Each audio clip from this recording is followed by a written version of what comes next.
Hey, welcome to Bot City. I'm Jet West, broadcasting from the 34th floor in Tokyo. Today, we're pulling apart the story that's been ricocheting around the internet all week. A bipedal robot in Beijing running 100 meters faster than any human being ever has, and then slamming full speed into a padded wall because stopping was never part of the design. There's real engineering in this story, and there's a lot of theater. Let's figure out which is which. Tiangong Ultra ran 100 meters in 9.39 seconds in Beijing this weekend, which is faster than Usain Bolt has ever moved in his life. And then it did the one thing Bolt has never had to do at the finish line.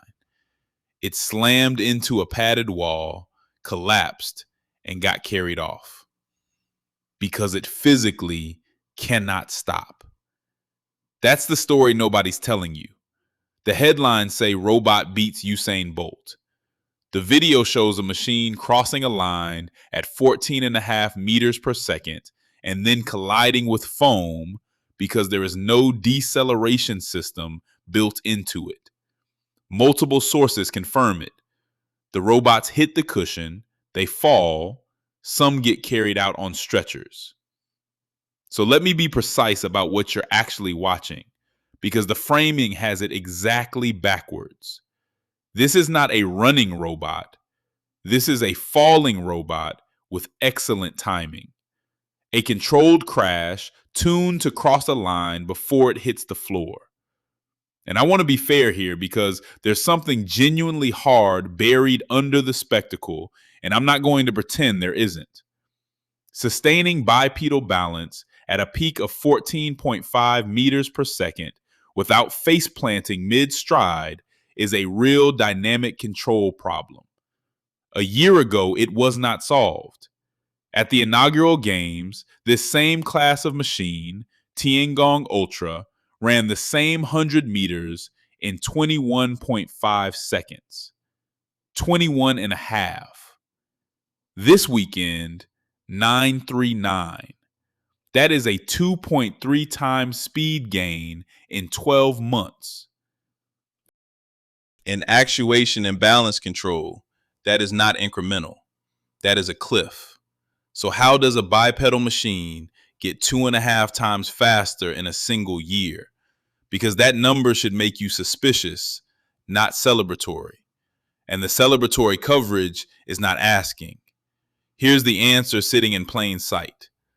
Honor built one of these sprinters, a robot called Lightning, Shandian in Mandarin. And according to Chinese state broadcaster CCTV, engineers surgically lengthened its legs by 10 centimeters specifically for these games. 10 centimeters of extra leg bolted on to chase a record.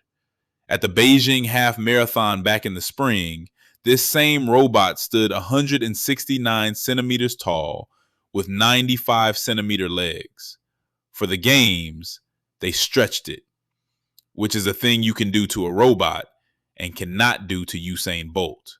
And it tells you everything about what kind of machine this is. This is not a general purpose humanoid that happens to be fast. This is purpose-built sprint hardware, optimized for one number on one track. Nobody is deploying a robot with surgically extended legs and no braking system into a warehouse. It would run into the shelving and require a stretcher. The 2.3 times gain isn't general capability improving, it's specialization. They tune the machine to the record, not the record to the machine. And the comparison to Bolt is doing enormous work that nobody is checking. Bolt's 958 is a standing start from blocks under strict competition rules, no assistance. Not one source describes the robot's start procedure. Not one specifies whether it's tethered, whether the gate is assisted, what the track conditions were, whether the start line is remotely comparable. You're being handed a number and told it beats a man. And the man ran under a rule book the machine has never seen. Now, here's the part that actually bothers me. The number everyone is quoting is the wrong number. The headline that went around the world, the faster than Bolt figure is 9.32 seconds. That result did not happen in the race. According to Reuters, Chinese state media reported it came from a preparatory test run, reaching a peak speed of 14.5 meters per second. State media. The actual competition heat, the one Tiangong Ultra won, was 939. So the most shared, most viral, most celebrated figure in this entire story is the least verified one. It came from the broadcaster with the biggest stake in the machine looking good, and it didn't happen in the event it's being credited to. And that's the through line if you trace the sourcing. Essentially, every number in this story comes from the organizers or from Chinese state media. There is no independent timing authority cited anywhere, no neutral measurement body. The experts who do get quoted only speak in general terms, and what they say uniformly is that these are still mostly demos. Nobody quotes the actual robotics engineers on how they achieved the gain, because the honest answer is longer legs and no brakes. Which brings me to the high jump, where the same pattern runs even harder. An ex-humanoid machine cleared 2.88 meters. The human record, Javier Sotomayor, 1993, is 245. So the robot beat it by more than 40 centimeters. Last year, the best humanoid high jump was 0.95 meters. 0.95 to 288 in one cycle. That's roughly 3 times in 12 months. And again, nobody's showing you the mechanism, the launch method, or whether this thing lands intact or lands like the sprinters do. The event itself is enormous. I'll give them that. 2,056 robots, 666 teams, 51 events, 1,300 competitive sessions held in the National Speed Skating Oval they built for the Winter Olympics, the ice ribbon. Hundreds of machines marched in synchronized formation. It is a genuine production, a robot Olympics staged as national spectacle. But the number that actually matters at these games wasn't happening on the track at all. It was happening on a different part of the field with tweezers. Because the real addition this year, the events the sector genuinely cares about, are the precision manipulation tasks, tightening screws, opening bottles, picking up beads with tweezers. That is the actual bottleneck in humanoid robotics, and everyone serious knows it.